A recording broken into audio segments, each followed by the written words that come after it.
I want people to remember Hull's Kitchen because I delivered really good tasting food.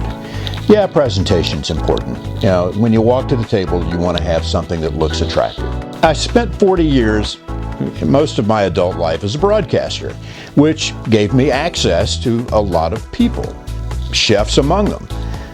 Did a talk show with one of the Atlanta Journal-Constitution food writers about food and dining out and dining in and restaurants and chefs, and that really, once the radio business started to dry up and it was no longer a viable option for me professionally, then all of a sudden those avenues that opened up for me as a broadcaster became an avenue to become a professional chef. And so after culinary school, I went the personal chef route because it seemed like the best way to make a living and also have fun following my dream.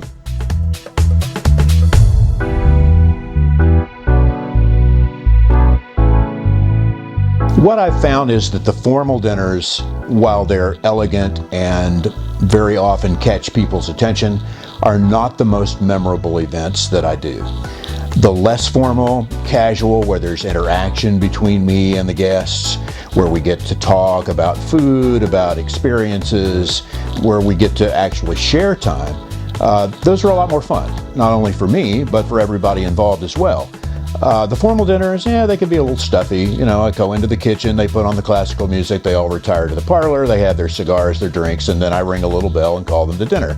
Well, you know, that's okay, but I'm less likely to be invited back after a formal dinner than I am if I actually get to know the people.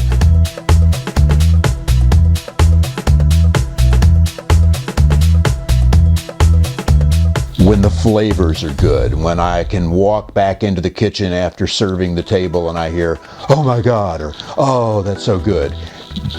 That's music to my ears. You know, that's my food. That's what I thrive on. So if I'm getting a lot of that, it's a great evening for me. And usually it's a great evening for them too. And I think if they remember me fondly, if they've had a good time, they're going to remember that more than they're going to remember the taste of the short ribs or the chicken. And that's what will bring me back to their home a second time.